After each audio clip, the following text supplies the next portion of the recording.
ସୌଭାଗ୍ୟବତୀ କରିଥାନ୍ତୁ। ନାରାୟଣ ସର୍ବାରିଷ୍ଟ କଷ୍ଟ ଦୂର କରନ୍ତୁ। ଭୂମିଙ୍କର ସର୍ବାରିଷ୍ଟ ଖଣ୍ଡନ କରିଥାନ୍ତୁ। ଐଶ୍ୱର୍ଯ୍ୟ ସୌଭାଗ୍ୟବତୀ କରନ୍ତୁ। ମନ ଇଚ୍ଛା ପୂର୍ଣ୍ଣ କରନ୍ତୁ। ସର୍ବଗୁଣ ଆନନ୍ଦ କର ହରି ବୋଲ।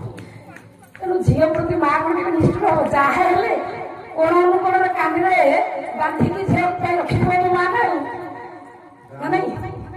ବହୁତ ବହୁତ ଧନ୍ୟବାଦ।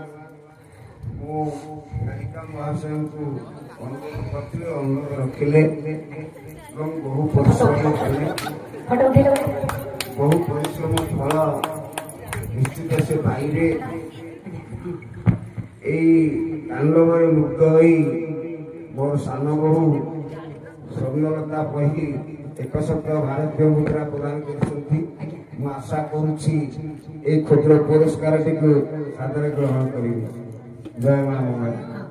ମତେ ଆମର ନିରୁ କହିଥିଲା ନନା ଆଉ ତାଣ୍ଡବ ହେଲେ ମୁଁ ମଞ୍ଚ ଉପରକୁ ଯିବି। ମୁଁ ସେ କଥାଟାକୁ ଅବଶ୍ୟ ପ୍ରତ୍ୟକ୍ଷରେ କହିନଥିଲି, ତାକୁ ପରୋକ୍ଷରେ କଥାଟାକୁ ଆଲୋଚନାକୁ ଆଣିଥିଲି। ଯାହା ହଉ ମାଙ୍କର ଅପାର କରୁଣା। ଆମେ ନିଶ୍ଚିତ ଗ୍ରାମବାସୀ ତରଫରୁ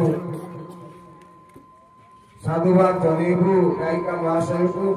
ସେ ନିଶ୍ଚିତ ଭାବରେ ଉତ୍ତରୋତ୍ତର ଉନ୍ନତି କରିବେ। ତାଙ୍କ ନାଁ ମଧ୍ୟ ନିଶ୍ଚିତ ରହିବ। ମା ତାଙ୍କୁ ନିଶ୍ଚିତ ଆଶୀର୍ବାଦ କରିବେ। ଜୟ ମା ମଙ୍ଗଳା। ଯାହା ହଉ ମୋ ମା ତ ସମ୍ମୁଖରେ ପଇସା କାଢିକି ଦେଇଛନ୍ତି। ଅବଶ୍ୟ ନାଁ ଜାଣିନି, କଣ କହିଲେ?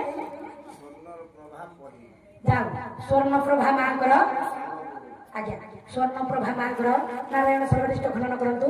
ଧନ ଜନ ଗୋପଲକ୍ଷ୍ମୀ ବିଦ୍ୟାବୁଦ୍ଧି ନିପୁଣ କରିଥାନ୍ତୁ। ସପରିବାରଙ୍କର ମଙ୍ଗଳ କରନ୍ତୁ। ମନୋଭିଷ୍ଟ ପୂର୍ଣ୍ଣ କରନ୍ତୁ।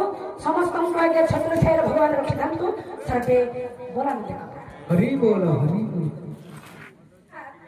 ଗୋଟେ ଫଟୋ ଖା